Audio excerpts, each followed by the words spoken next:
So, a draft peace plan for Ukraine has just surfaced, and it's reportedly linked to the Trump administration.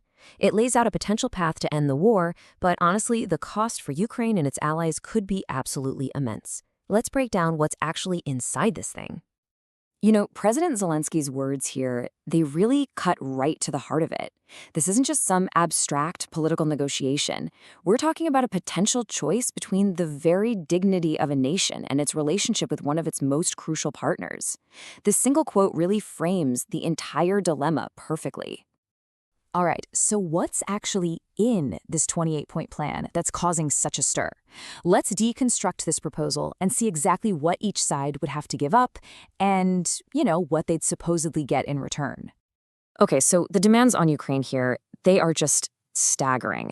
As you can see, the plan would require Ukraine to cede territory, recognize other regions as effectively Russian, and freeze the current front lines. And look, these aren't just lines on a map. We're talking about major industrial areas and strategic ports. On top of that, the plan also apparently requires Ukraine to cap its military and, crucially, to formally renounce any future bid to join NATO. I mean, these are profound, foundational changes for the entire country. So what's on the other side of the ledger? What does Russia offer in return? Well, the deal would require Russia to pull back from territories outside of 5 key regions and pledge not to attack its neighbors again. In exchange, the West would have to halt NATO's eastward expansion, a huge, long-standing Russian demand, and lift all sanctions. It's a massive, massive trade-off. So you gotta ask, right? After giving up all that territory, military strength, its NATO ambitions, what protection does Ukraine actually get in this deal? I mean, how can it be sure it won't just be attacked again down the line? Well, that's where things get a little murky. The main plan only promises reliable security guarantees.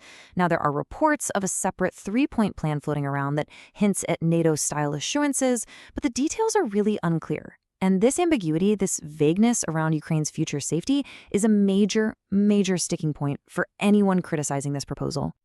All right, a plan on paper is one thing. But how is the world actually reacting?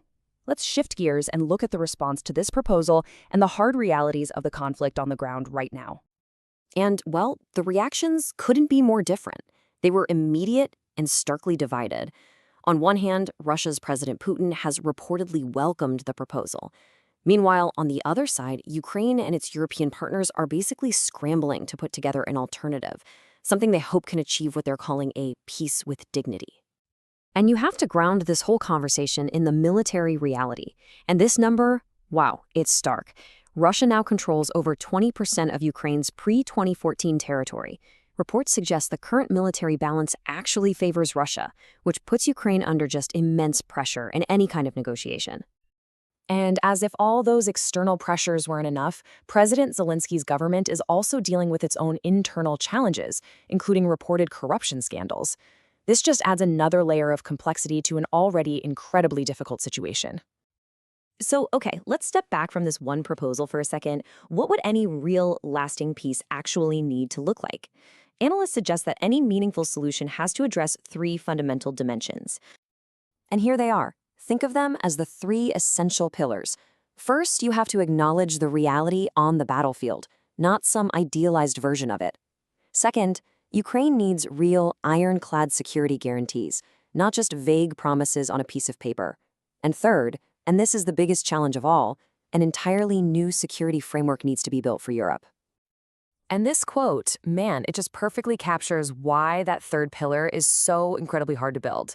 The old systems are broken. The trust that kind of defined the post-Cold War order, it is completely evaporated. You can't just glue the pieces back together. Something new has to be built from the ground up. So the ultimate goal here, the big prize, is something being called a new security equilibrium. What does that mean? Basically, it's a new balance of power that calms Europe's legitimate fears of Russian aggression, while also, and this is key, addressing Russia's long-stated security concerns. Finding that balance is the central challenge of any peace process.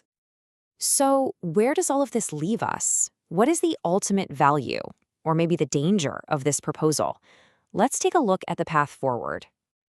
And this really brings us to a crucial point from the source material. While this proposed plan is deeply, deeply flawed and forces impossible choices, its real value might be something simpler. It forces a conversation.